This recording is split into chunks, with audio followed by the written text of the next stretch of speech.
teacher, today is the storytelling class. Could you tell us the story? Yes, why not? Today I'm going to tell you a story named Beauty and the Beast, which tells us that beauty doesn't only mean good appearance, but how good you are within. I didn't understand, ma'am. Come, I'll tell you the story and you'll understand everything. Once upon a time, there was a rich merchant who had 3 daughters.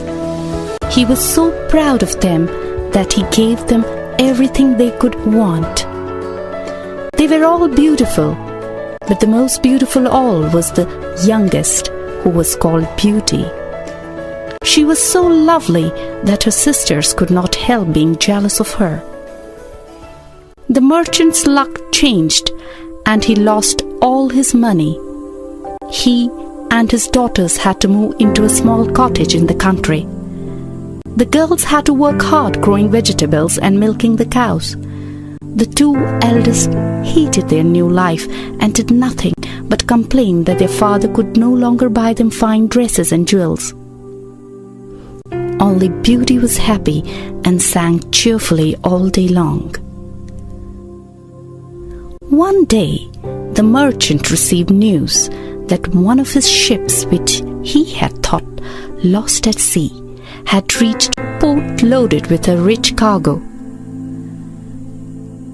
"We are rich again," he told his 3 daughters. "I will go to the port and sell the cargo. What presents would you like me to bring back?" The 2 eldest daughters demanded fine new dresses and shoes. But when he asked Beauty what she wanted, she replied, It's enough for me that you are happy again, father. The only thing I would like is a rose. The merchant set out.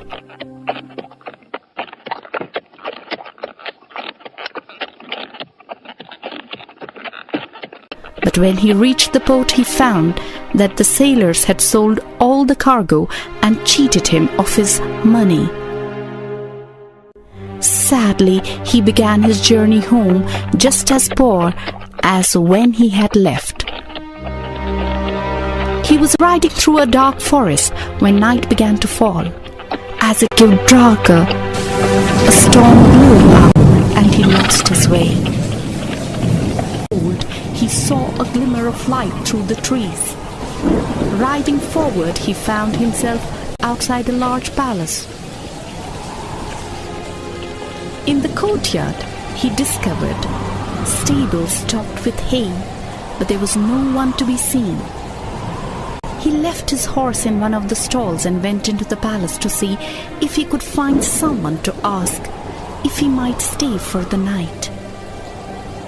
He climbed the staircase and walked through several magnificent rooms until he reached a large dining room. There was a blazing fire and a table groaning with food.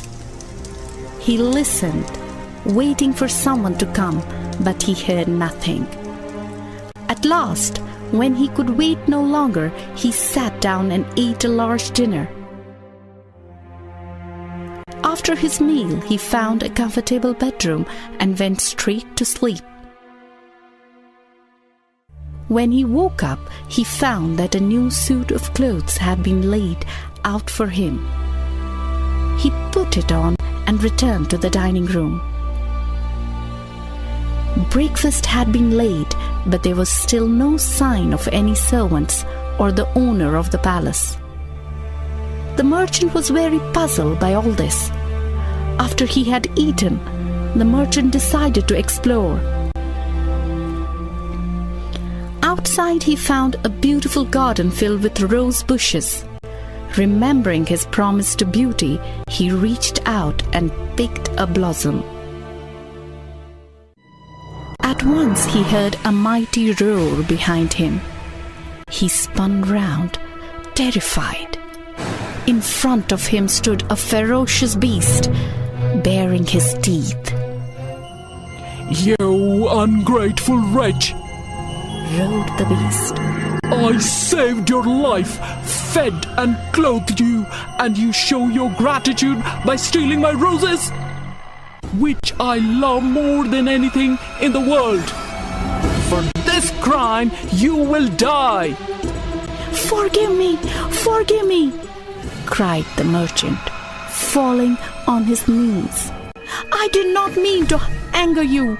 I saw no one here and just picked a single rose as a present for my daughter, Beauty. Then he told the beast about his daughters and his fruitless journey. I forgive you, said the beast after he had heard the tale. On one condition. One of your daughters must willingly take your place here in my palace. I give you a month to return, or else you will die. The merchant was forced to agree. No sooner had he spoken than his horse appeared, with a chest of jewels strapped to its saddle. The merchant rode sadly home. When he reached his cottage, he gave the rose to Beauty. "Here is your rose," he said with a sigh. "But there is a terrible price to pay for it." Then he explained everything that had happened. You shall not die, father, said Beauty. Since it was I who wanted the rose, I shall return with you and take your place at the beast's palace. You must not worry any more. When the month was up, Beauty set out with her father. Her sisters pretended to cry as she left, but secretly they were glad she was going. When Beauty and her father reached the beast's palace, they went inside. As before, a meal had been laid in the dining room and a fire crackled in the grate. In the center of the table was a huge golden bowl full of roses. Beauty ate what she could, but she was so nervous she could swallow only a few mouthfuls. She felt even more nervous when she heard footsteps outside. When the fearsome beast came into the room, Beauty gasped in terror. "Good evening, Beauty," said the beast as gently as he was able. "Are you willing to stay with me once your father has gone?" They were all beautiful. Beauty bravely replied that she was. Then the beast took them to the courtyard where the merchant's horse was standing with another chest of jewels strapped to its saddle. Beauty tearfully kissed her father goodbye and watched him ride away. Then she went sadly to her bedroom and cried herself to sleep. When Beauty woke up, she found the most wonderful clothes lying beside her bed. Then she began to explore the palace. As she looked in the mirror, she thought of her father, and to her surprise, she saw him riding sadly up to the cottage. Then the picture faded. In the ballroom, she found a beautiful lamp with a diamond bracelet hanging from it. When she took the bracelet down and looked closely at it, she discovered on it the picture of the young prince she had seen in her dream. Suddenly, candles flickered alight all over the palace. Beauty went back to the dining room where a wonderful meal was waiting. She had just sat down when she heard the beast's footsteps. "Good evening, Beauty. May I watch you eat?" You may do whatever you wish, she replied. You are master here. "No. You are the mistress of the palace. You may do as you please and leave whenever you wish. Do you find me ugly?" Yes, I do, said Beauty very quietly, trembling with fear. But I believe you are kind and gentle. When I think about that, you do not seem so ugly after all. The Beast talked to her for a while, then rose to go. Will you marry me? He asked all of a sudden. "Oh no!" cried Beauty, horrified by the question. The Beast groaned and looked so sad that Beauty was sorry to have hurt him. From time to time she looked in the magic mirror, which showed her what was happening at home. One day it showed that her father was very ill. She begged the Beast to let her go and visit her sick father. If you go, you will never return, said the Beast sadly. If that happens, I will die of grief. I will come back, cried Beauty. I promise. I will only stay a week and then I will return. So the Beast agreed and gave Beauty a ring. When you want to return, just turn this ring round 3 times and say, I wish to return to the Beast's palace, he told her. Next morning, Beauty woke in her father's cottage.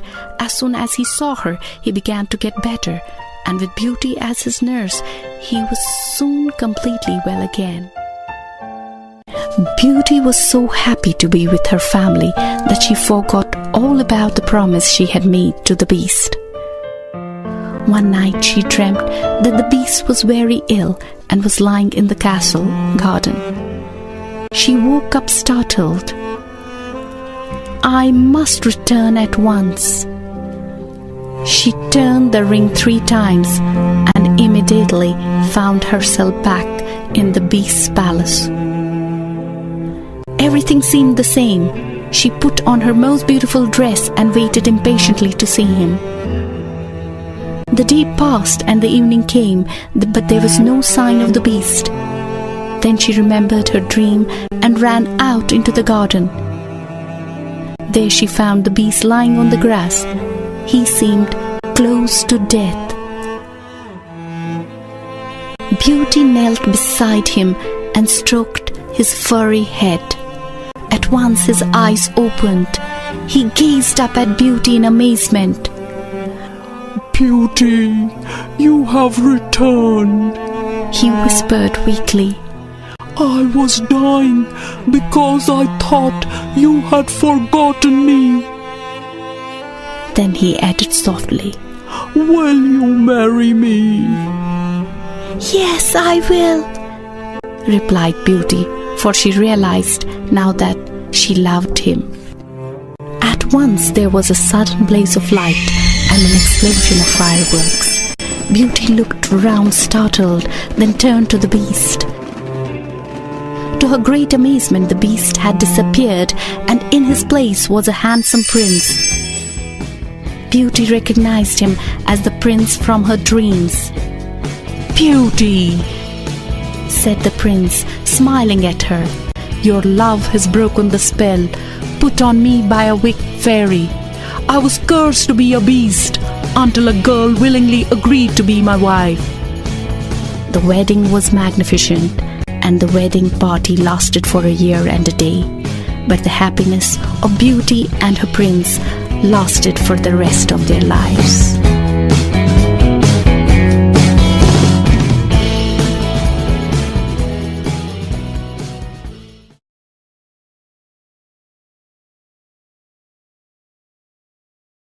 Hello kids! If you like our video, please share, comment and subscribe to our channel Tiny Dreams. Tiny Dreams!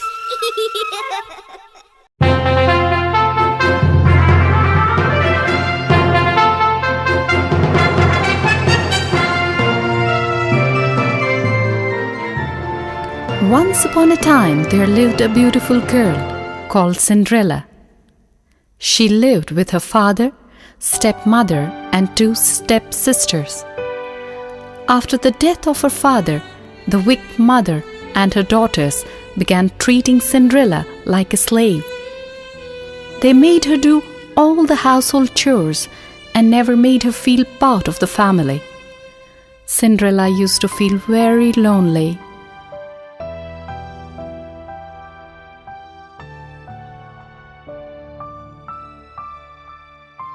day, a royal messenger announced that a royal ball would take place and all the young ladies were invited.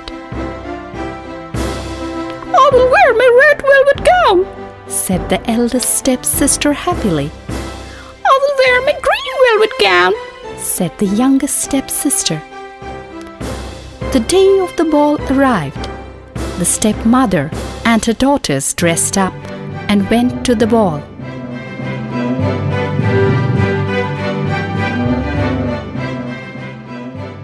Cinderella stood near a window and watched them go. I wish I too could go to the ball, she thought sadly. Suddenly, a fairy godmother appeared before her.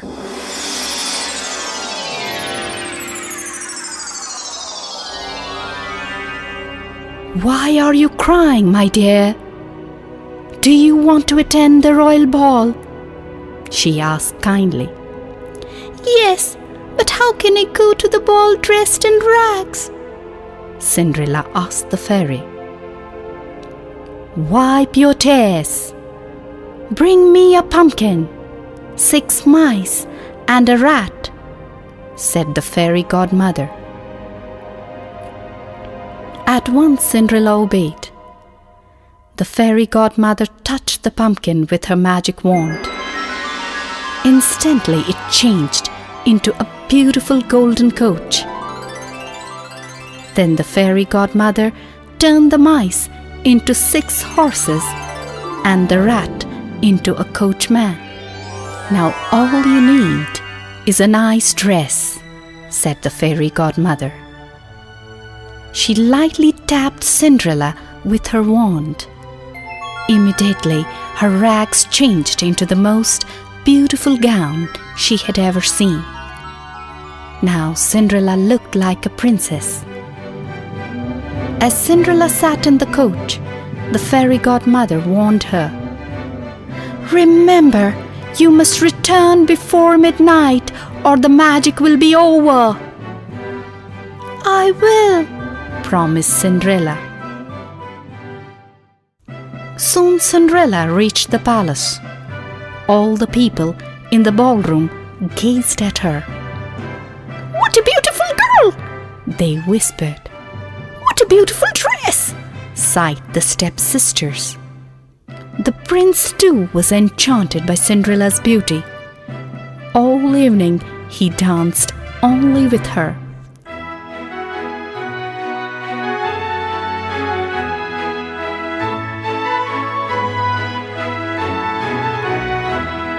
Suddenly, as the clock began to strike midnight, Cinderella remembered Fairy Godmother's warning.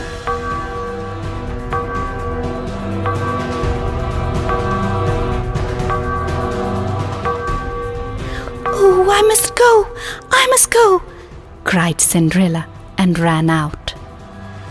Wait, tell me your name, cried the prince and ran after her. But Cinderella was gone. Suddenly, the prince saw something glittering on the stairs. It was one of Cinderella's glass slippers. The prince picked it up. The next day it was announced that the prince would marry the girl whose foot fitted the glass slipper. A minister went from house to house with the glass slipper. When the minister reached Cinderella's house, the 2 stepsisters eagerly tried the slipper, but it did not fit either of them. "It's your turn now," the minister told Cinderella. "She is only the servant girl," protested Cinderella's stepmother.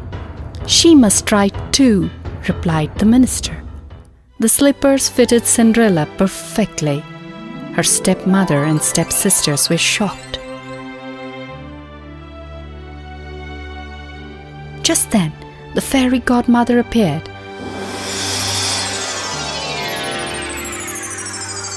And changed Cinderella into a princess. "She's the princess from the ball," gasped the stepsisters.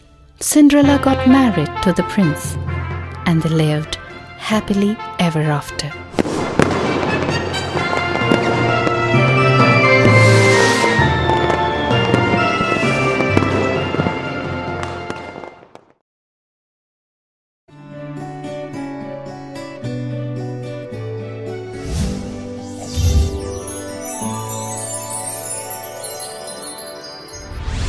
Hey, Tiny Dreams.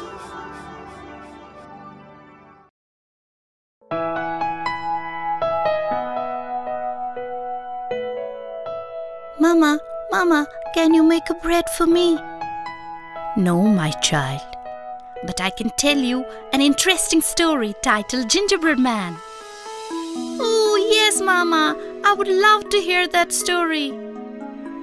Come on, sit next to me and pay attention. There once was an old woman who had no children. One day, she decided to bake herself a gingerbread man so that she won't be lonely. She mixed the dough and shaped his body. She used some currants for his eyes and nose. Then she sprinkled on some sugar for his coat. She put the gingerbread man into the oven and went off to do some work in the kitchen.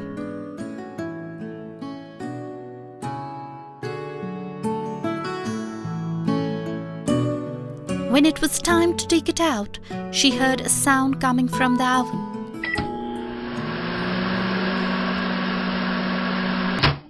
She went nearer and heard a little voice crying, "Let me out! Let me out!" The old woman was a bit frightened. She bravely opened the oven door, and to her great surprise, out jumped the little gingerbread man. He ran about the kitchen and then went right out the door. The old woman got over her surprise and started to run after him. She shouted, "Stop, little gingerbread man, stop!" But the gingerbread man kept on running. As he ran, he shouted, "Run, run, run, as fast as you can. You can't catch me, I'm the gingerbread man." Come back, cried the old woman. No, I won't come back. I would rather run than be your snack. Bye-bye. He ran down the road towards the old woman's cow. The cow lifted its big head. It was very surprised to see a little gingerbread man running by itself. The cow looked closely at the gingerbread man and saw that he would be a nice little snack. The cow said, "Stop, stop, stop, little gingerbread man. I'm sure you taste better than this dry grass." But the gingerbread man kept running and he called out, "Run, run, run, as fast as you can. You can't catch me, I'm the gingerbread man." "Hey, come back, come back." No, I won't come back. I would rather run than be your snack. Ha ha ha ha ha. Gingerbread man kept running and running and running, and soon he met a horse. The horse looked closely at the gingerbread man and saw that he would be a tasty little treat. The horse said, "Stop, little gingerbread man. Please come here and let me have a good look at you. You look very good to eat." But the gingerbread man just kept running and he called out again, "Run, run, run, as fast as you can. You can't catch me, I'm the gingerbread man." "Hey, come back, come back." No, I won't come back. I would rather run than be your snack. Sure enough, the speedy horse could not catch the little man, but just then a fox jumped out of the bushes. "Stop! Stop! Little man," said the fox. "I want to talk to you." But the gingerbread man ran on ahead of the fox, shouting, "Run, run, run, as fast as you can. You can't catch me. I'm the gingerbread man." But soon he had to stop at a wide river. The sly fox said, "Jump on my tail, and I will help you cross this river." The fox promised the gingerbread man he would be safe. And so he climbed on, and they began crossing the river. As the water got deeper, the fox said, "Now you had better sit on my back." The little man did just that. And when the water became even deeper, he climbed onto the fox's head. When they reached the river bank, the gingerbread man thanked the fox, saying, "That was a jolly good ride." With a quick flip of his head, the fox tossed the gingerbread man into his mouth and gobbled him up. Then he said, "And that was a jolly good meal."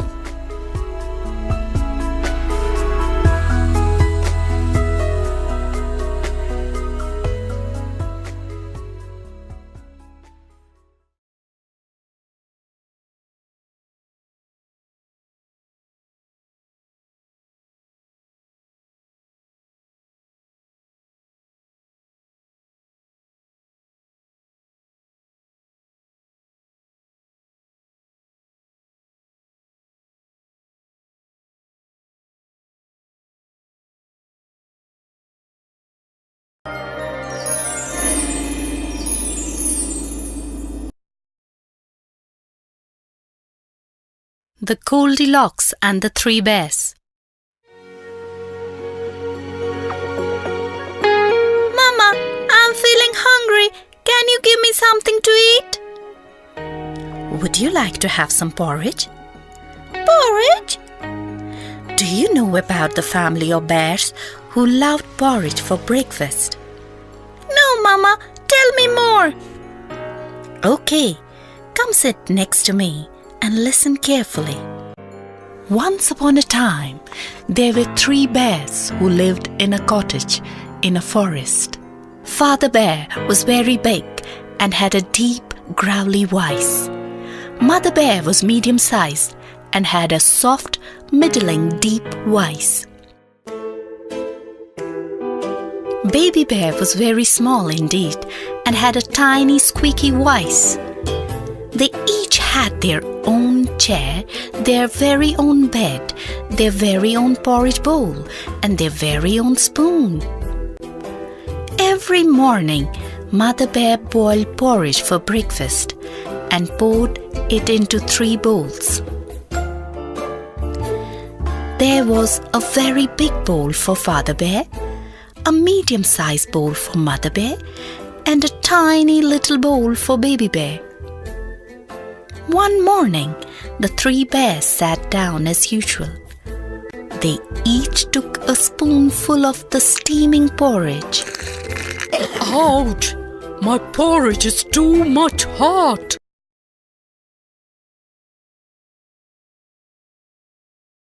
"Ouch! My porridge is much too hot!" cried Mother Bear in her soft, middling, deep voice. "Ouch! My porridge is too hot! I have burned my mouth!" squeaked Baby Bear in his tiny, squeaky voice. "Let's go for a walk in the forest while our porridge cools down," suggested Mother Bear, and off they went.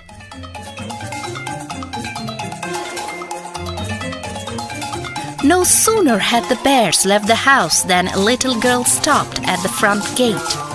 Her name was Goldilocks. Because her head was covered in golden curls, She lived in a house right on the other side of the forest. She had been walking for a long time and was very hungry and tired. The front door was open, so Goldilocks peeped inside. "Is anyone at home?" she called. There was no answer, so she tiptoed into the kitchen to see what she could find. When she saw the porridge, Goldilocks felt hungrier than ever. She picked up the very big spoon and tasted the porridge in the very big bowl. It was far too hot. Then she picked up the medium-sized spoon and tasted the porridge in the medium-sized bowl.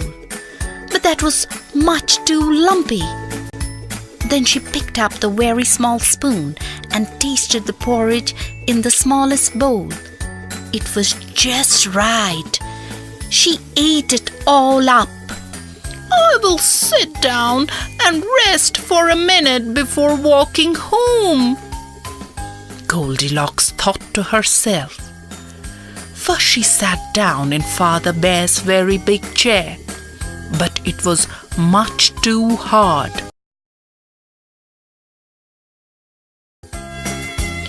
Then she sat down in Mother Bear's medium-sized chair, but that was too soft.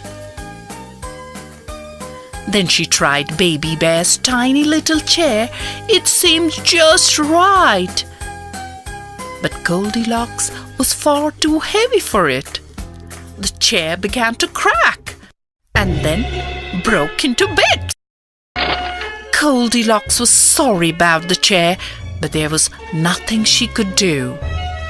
She still felt tired, so she went into the bedroom. There she saw 3 beds, a very big bed, a medium-sized bed, and a tiny little bed. "I will just have a little sleep before going home. Ah." So Goldilocks climbed up onto the very big bed.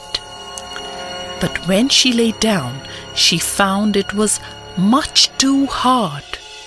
So she climbed down and tried the medium-sized bed. But that was much too soft. Then she lay down on the tiny little bed.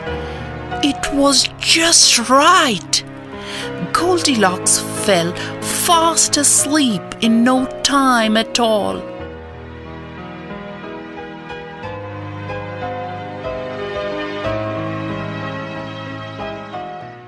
Soon afterwards, the 3 bears came home for breakfast. They stared at the bowls of porridge on the kitchen table. Who's been eating my porridge? Roared Father Bear in his deep, growly voice. Who's been eating my porridge? Cried Mother Bear in her soft, middling, deep voice. Who's been eating my porridge and eaten it all up? Wailed Baby Bear in his tiny, squeaky voice. Then Father Bear looked at his very big chair. The cushions were all crumpled. Who's been sitting in my chair? He roared in his deep, growly voice. Mother Bear looked at her medium-sized chair. Its cushions too were all crumpled. Who's been sitting in my chair? She cried in her soft, middling, deep voice. Baby Bear looked at his tiny little chair. Who's been sitting in my chair and broken it into pieces? He wailed in his tiny, squeaky voice. Someone's been in our house, roared Father Bear. Let's look in the other rooms. The 3 bears went into their bedroom. Father Bear looked at his very big bed, which had a rumpled cover. Who's been sleeping in my bed? he roared in his deep, growly voice. Mother Bear looked at her medium-sized bed, which had the bedclothes turned back. "Who's been sleeping in my bed?" she cried in her soft, middling deep voice. Baby Bear looked at his tiny little bed. "Look," he squeaked in his tiny squeaky voice. "Somebody's sleeping in my bed now!" The noise of the three bears woke Goldilocks up. When she saw them, she was very frightened. She jumped up and ran out of the house as fast as her legs could carry her. She ran all the way home and never went into the forest again.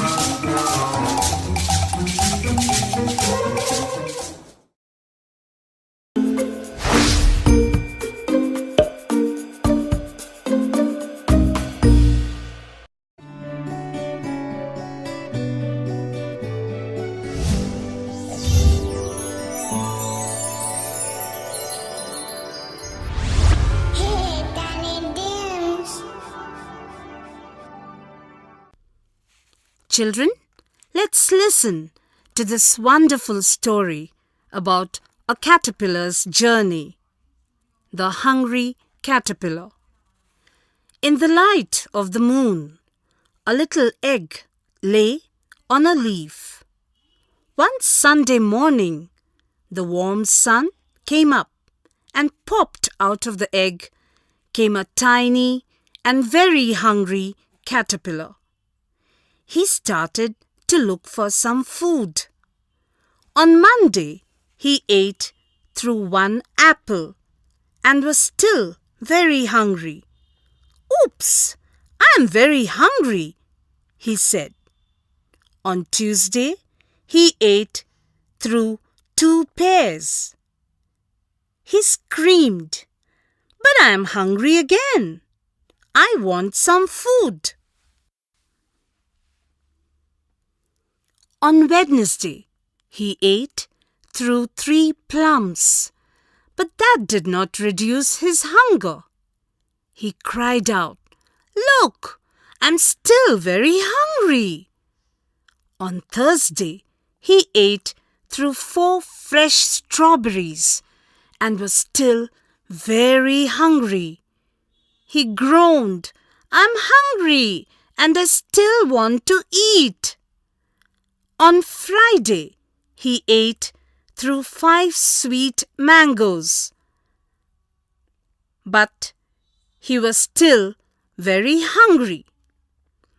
On Saturday, he ate through 1 piece of chocolate cake, 1 ice cream cone, 1 slice of Swiss cheese, 1 slice of watermelon, 1 lollipop, 1 piece of cherry pie, and 1 cupcake. That night, he cried, "Ouch! My stomach is aching." The next day was Sunday again. The caterpillar ate through 1 nice green leaf, and after that he felt much better. He grinned, "Oh, I'm fine now. My stomach doesn't hurt anymore. Yippee!" He was not hungry anymore. Also, he was not a small caterpillar anymore.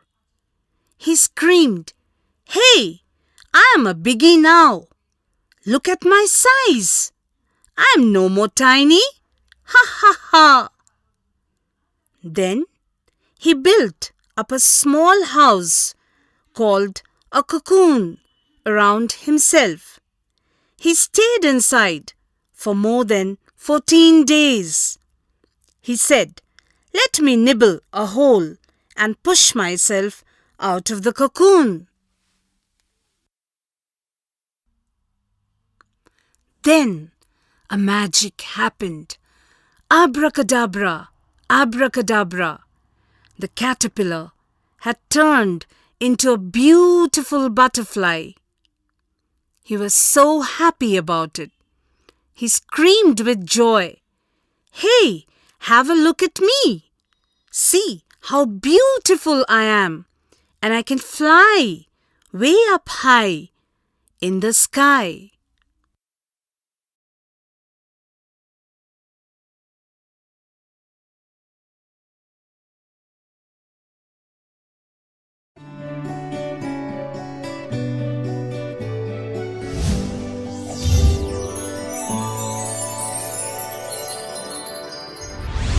Hey, Tiny Dims.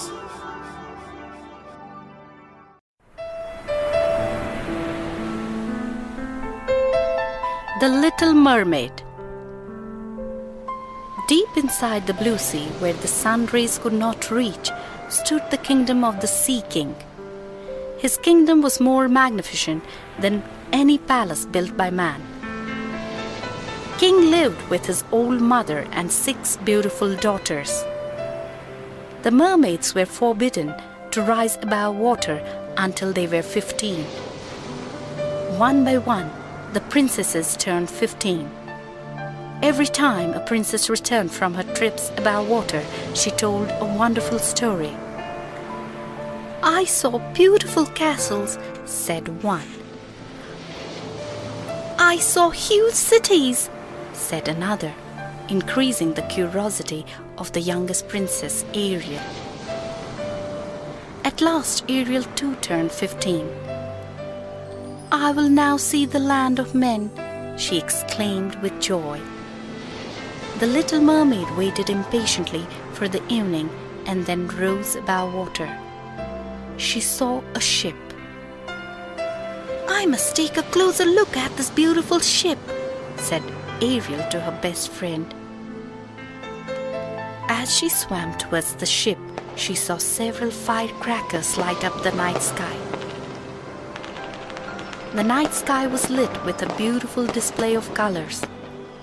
The mermaid was wonderstruck and said, "I wonder, what are they celebrating?" Curious, the young mermaid began swimming near the cabin windows.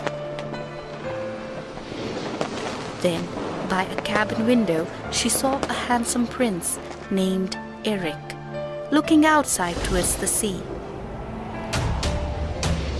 Minutes later, a wild storm arose. As Ariel watched, the ship was caught in the violent waves.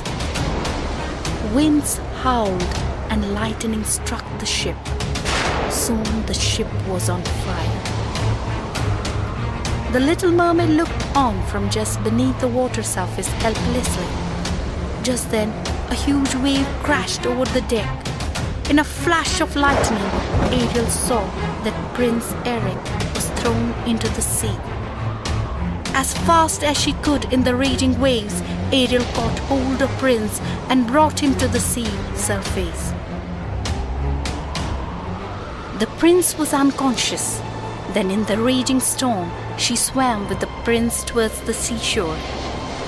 The ship, along with the sailors, had meanwhile gone down into the sea.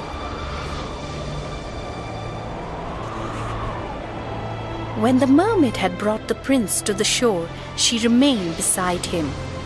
Soon, however, he regained consciousness and she had to hide herself among the waves. Just then, a young girl saw the prince. She thought that he was hurt and called for help. Then she took him away in her carriage. "I wonder if I'll ever see him again. The prince would never know that I had saved him." The mermaid thought sadly. With a heavy heart, she swam back to her father's castle. Every day the little mermaid rose above water in the hope of seeing Prince, but she never saw him. Luckily, one day she did see him near a beautiful castle. Then she started visiting that same place every day. One day the mermaid asked her grandmother, "Grandma, do men live forever?"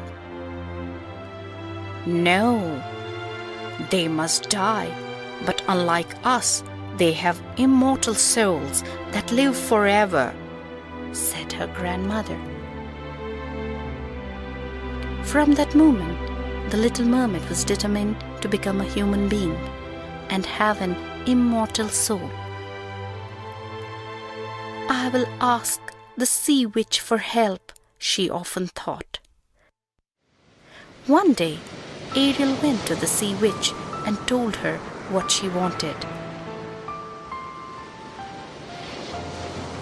"You love the prince and want to become a human?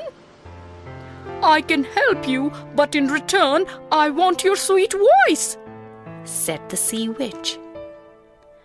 The little mermaid agreed, for she only wanted to be a human. The sea witch gave her a potion and said, "Drink this potion at dawn, but remember that you will die if the prince marries someone else." The little mermaid was very happy and swam quickly towards the prince's castle. At dawn, she came up to the shore and drank the potion the sea witch had given her.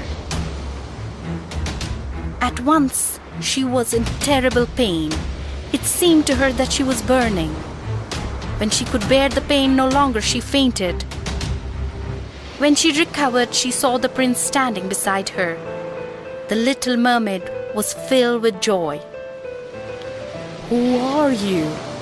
Prince asked her kindly. The little mermaid tried to reply, but remembered that she would never be able to speak again. The sea witch had taken away her sweet voice, but she did not regret losing her voice. She was near her prince. The kind prince then took her to his castle.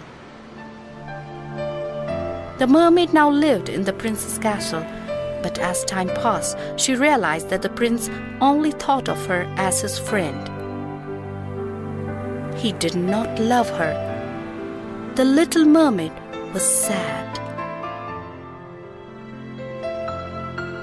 One day, the prince told her, "Ariel, my friend, I'm going to visit a princess who will be my bride.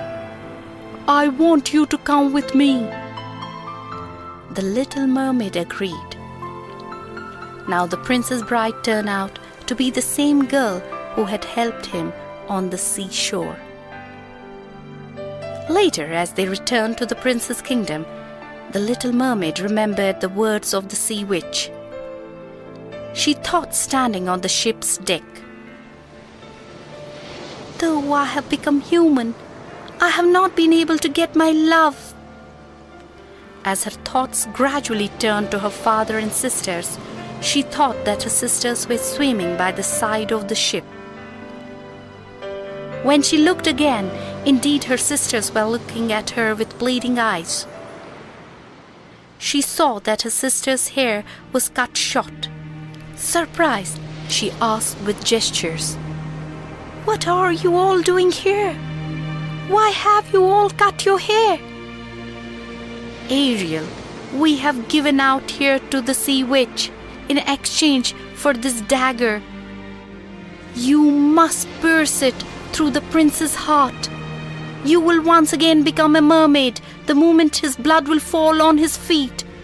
Also, you will not die, dear sister," said her sisters.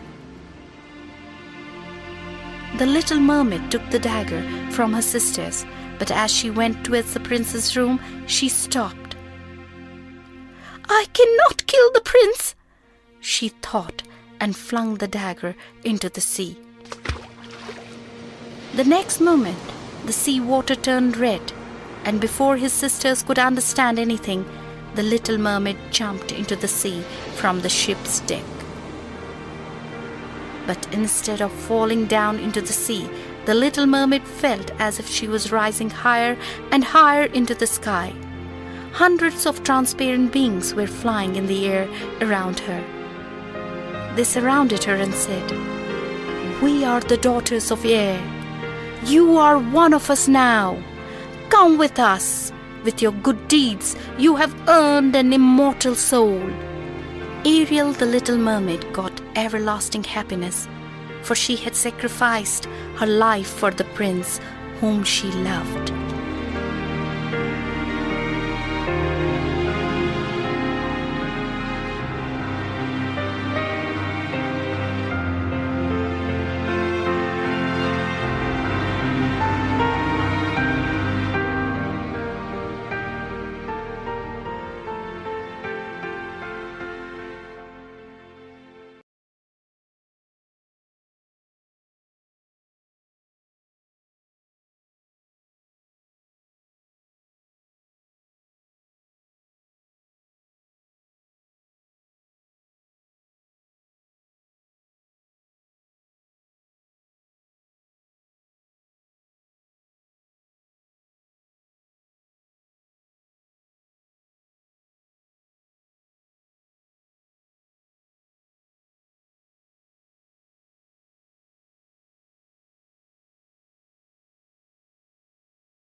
Once upon a time, there lived a man and his wife. They did not have any children, but they really wanted to have one. After a short period of time, the lady was expecting a baby. One morning, when she was looking out of her window, she saw a beautiful lettuce garden next door. From that moment, she could not think of anything else except that lettuce. I wish I could eat them.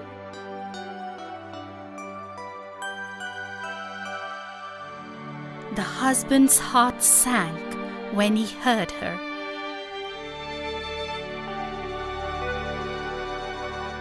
This garden belonged to a wicked witch who would let no one to enter.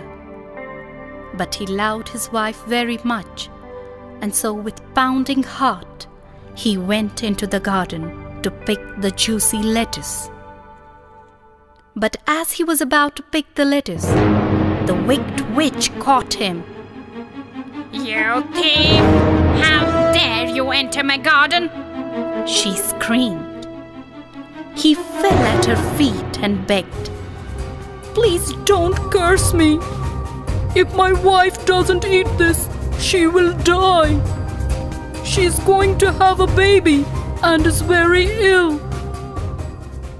I will let you live, she said slyly, if you promise to give me your firstborn. The poor man had no other way but to agree. He took the lettuce to his wife and soon gave birth to a beautiful girl.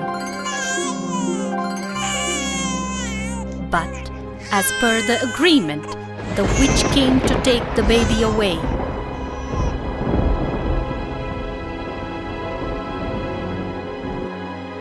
The beautiful girl was named Rapunzel, and the witch took her to faraway land and locked her in a high tower. The tower had no doors or stairs.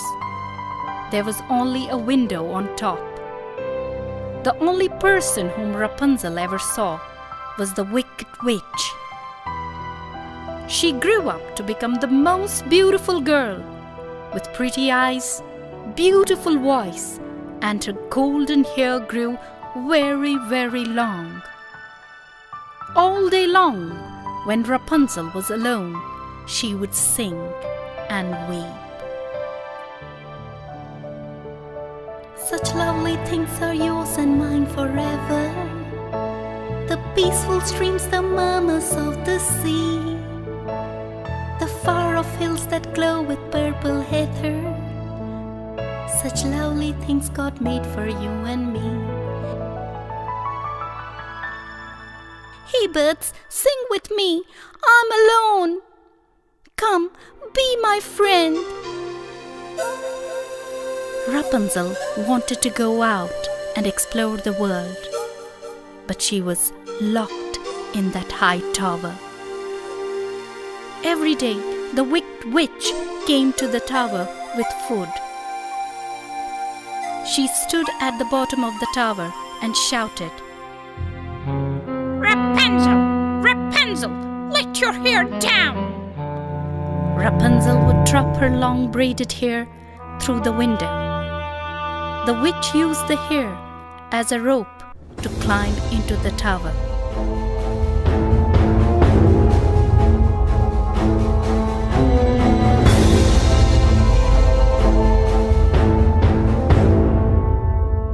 One day, a handsome prince was passing by and heard her sing. Such lovely things are yours and mine forever. The peaceful streams, the murmurs of the sea, the far-off hills that glow with purple heather. Such lovely things God made for you and me. He fell in love with her voice and, unknown to all, came to the tower every day to hear her sing.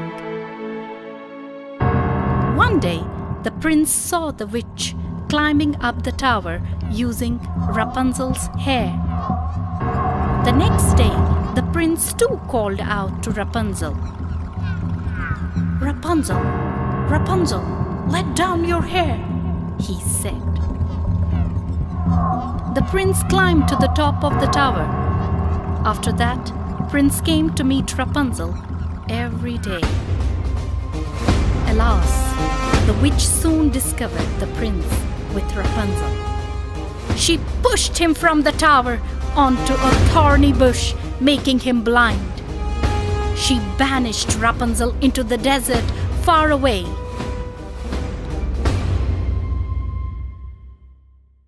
Many years passed. The blind prince wandered alone and finally reached the same desert. One day he heard familiar voice singing, "Such lovely things are yours and mine forever. The peaceful streams, the murmurs of the sea, the far-off hills that glow with purple heather. Such lovely things God made for you and me." Following the sound, he found her. They hugged each other in joy. Tears of happiness rolled down Rapunzel's cheek. As the tears fell on the prince's eyes, he regained his vision. The prince took Rapunzel to his kingdom, and they lived happily ever after.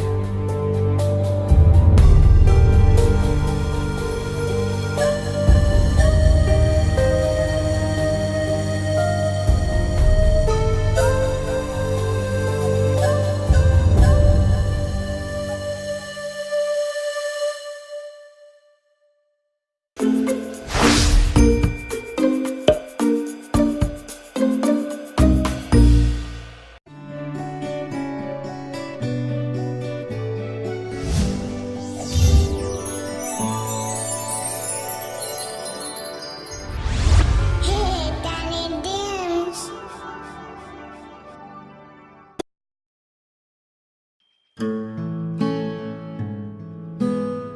The Goat and the Seven Little Kids. Come on, children, would you like to listen to a beautiful story? I'm sure it's going to freshen you up. Yes, ma'am. We will. Once upon a time, there was a mother goat with 7 kids. One day, she went to fetch some food in the forest. "Dear children," she said, "beware of the wolf. If he gets into the house, he will eat you all up. Remember that his voice is gruff and that his paws are black." "Yes, mother, we will be careful," the little kids promise. "Do not worry about us, mother." The mother goat had hardly left when there was a knock at the door.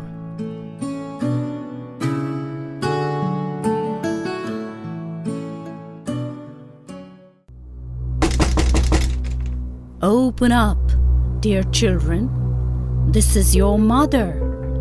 I have brought you something to eat." "You're not our mother," said the kids. "Her voice is soft and gentle. Yours is gruff. You are the wolf." Wolf went to the shop and bought a piece of chalk. Quickly he ate the chalk. "Now my voice will be soft and gentle," he thought. Wolf ran to the baker's. "I pumped my toe, put a little dough on it," he said. Then he ran to the miller and said, "Pour some white flour onto my paws." The miller thought, "The wolf wants to deceive someone. I will not do it."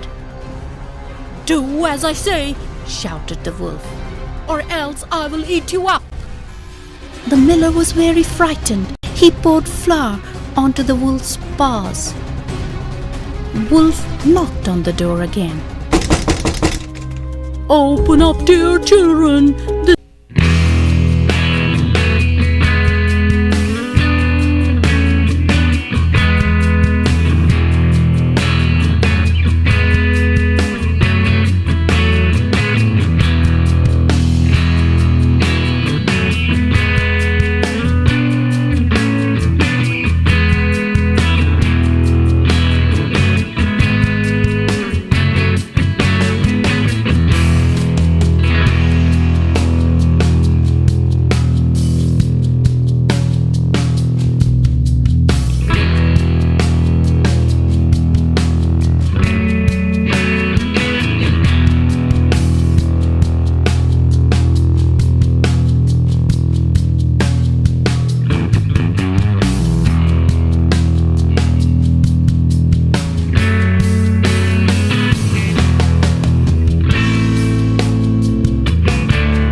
Hey Peter, Anna, it's raining heavily. Come inside.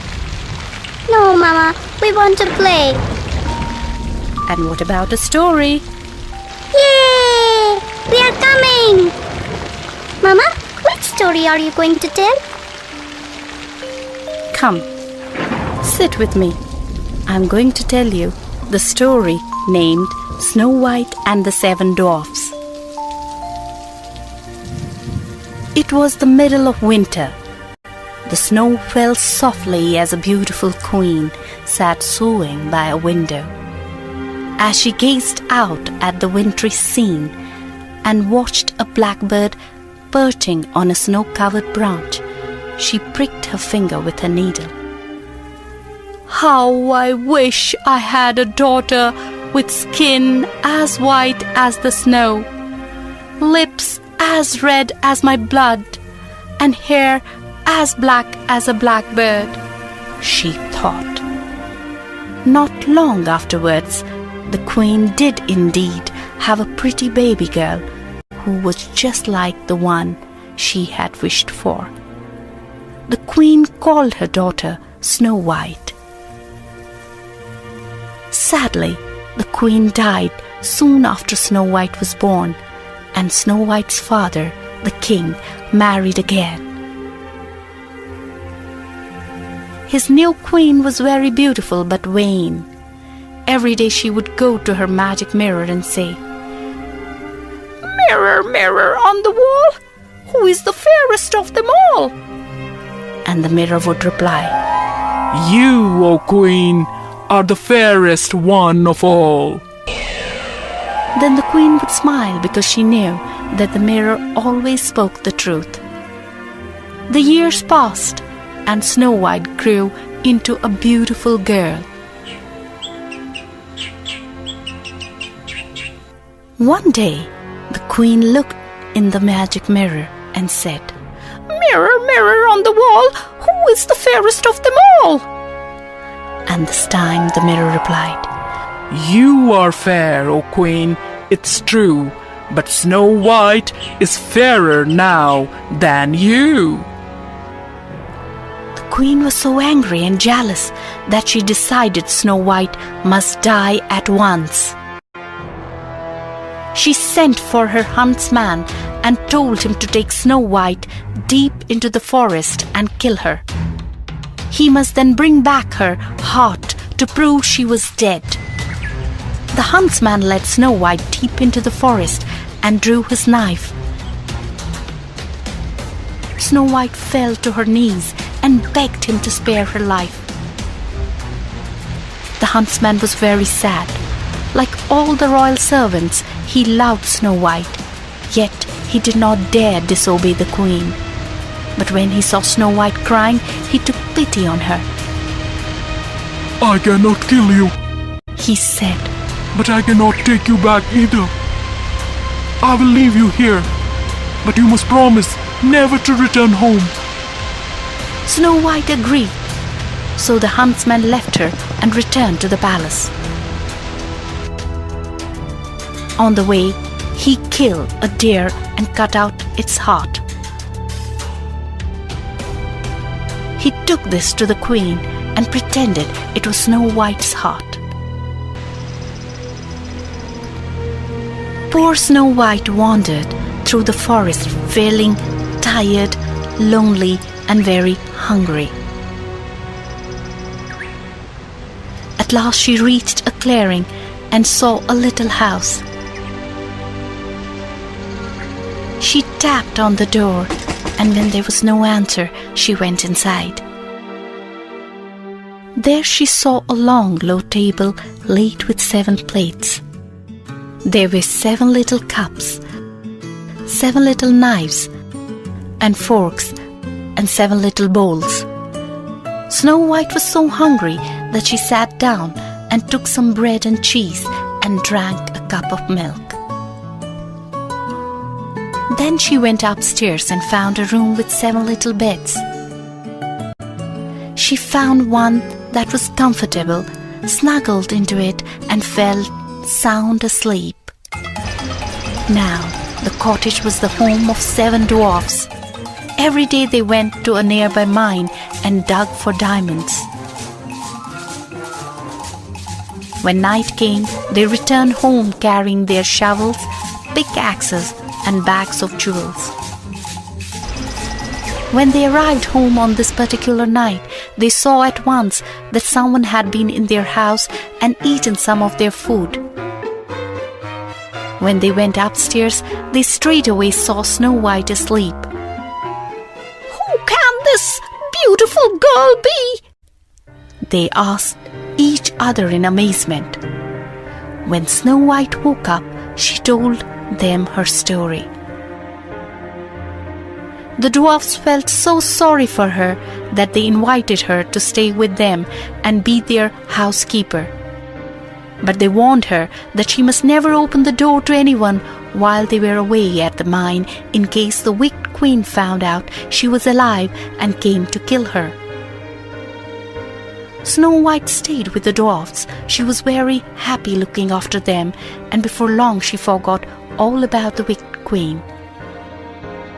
The queen, meanwhile, believing Snow White to be dead, had not bothered to ask her magic mirror her usual question, but one day, as she stood combing her hair, the queen idly asked her mirror,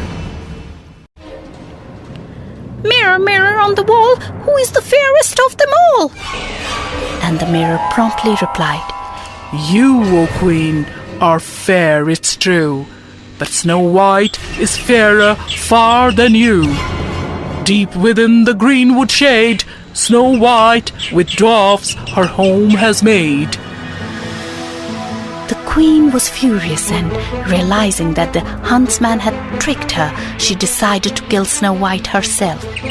She disguised herself as an old peddler woman and made her way to the dwarf's cottage.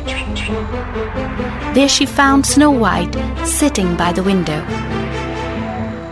Would you like to buy a pretty comb for your hair? asked the queen in her sweetest tone of voice. Snow White quite forgot the dwarf's warning and ran to open the door. The queen showed her a beautiful comb made of tortoise shell and gold. Let me comb your hair, offered the queen, and she drew the comb through Snow White's long, silky hair. But the comb had been dipped in deadly poison, and when the teeth grazed Snow White's scalp, she fell down as if dead. The queen ran off, laughing cunningly, leaving the comb in Snow White's hair. When the dwarfs returned from the mine, they found Snow White lying on the ground with the poisoned comb in her hair. They snatched it out, and as they did so, Snow White opened her eyes. When they heard what had happened, they told her that the peddler woman must have been the wicked queen in disguise, and begged her again never to open the door to strangers. The queen, back at her palace, rushed to her mirror and asked, "Mirror, mirror on the wall, who is the fairest one of all?" When the mirror replied, O Queen, your poison was in vain, for Snow White is alive again. She was furious. Rushing to the cellar, she disguised herself once more, this time as a country woman with a basket of apples. On the top she placed one juicy apple, half of which she dipped in poison. The queen reached the dwarf's cottage just as Snow White was drawing water from the well. "Who will buy my beautiful tasty apples?" she called. Snow White, remembering the dwarf's warning, ran inside and locked the door. But then she thought that if she opened the window, nothing will happen. "Let me see your apples," she called, leaning out of the open window. "Taste this one, pretty lady, it's the best," said the queen sweetly, holding out the poisoned apple. Then, seeing Snow White hesitate, she cut the apple in half and ate the part she knew had no poison on it. Snow White took the other half, and no sooner had she taken a bite than she sank to the floor dead. The queen smiled, sure that this time the poison would work. She rushed home and spoke to her magic mirror again. Mirror, mirror on the wall, who is the fairest one of all? This time the mirror replied, You, O Queen, you are the fairest of them all. The wicked queen smiled with satisfaction. When the dwarfs came home and found Snow White dead, they made a glass coffin and laid her in it. They put the coffin amongst the flowers in their garden and kept watch by it day and night. One day it happened that a prince came riding through the forest, and he saw the glass coffin in which Snow White lay. She looked so beautiful that he fell in love with her. He asked the dwarfs if he could take the coffin back to his castle. The dwarfs would not allow this, but they agreed to let the prince kiss Snow White. As the prince kissed Snow White, the piece of poisoned apple fell from her lips. Her eyes opened and she saw the handsome prince kneeling over her. She fell in love with him straight away.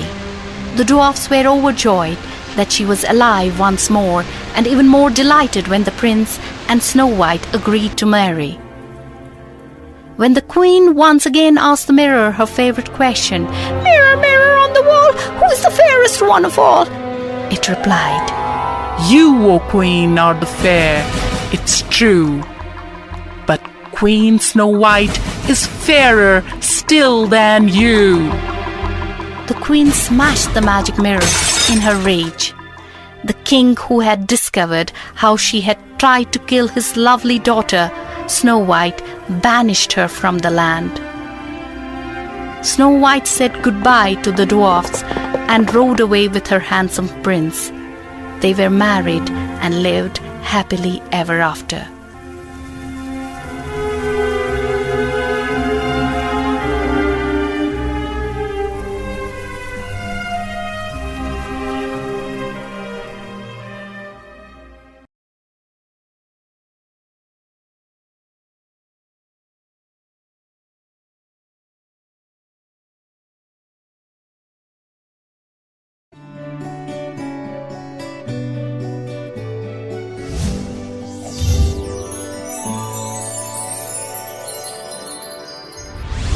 Hey, Danny Dims.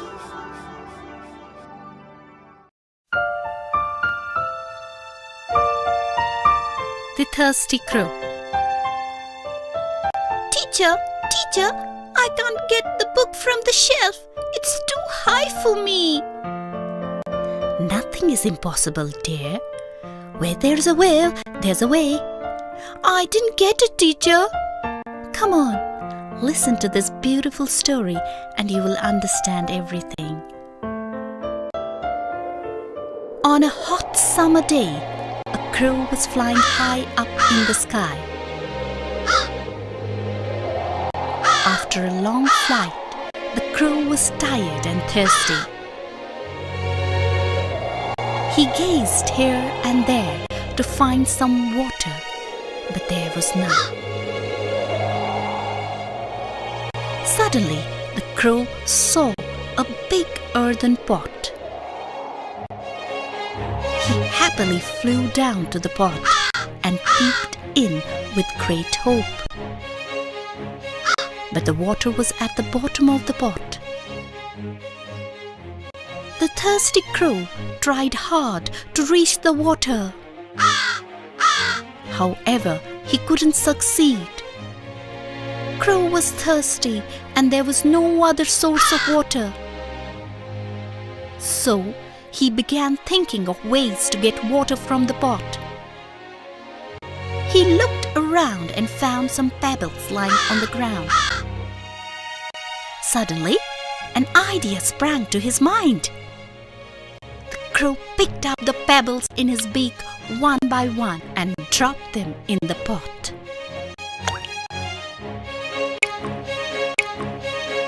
As the pebbles went down, the water began rising. The crow drank water and flew away. he thanked God Almighty.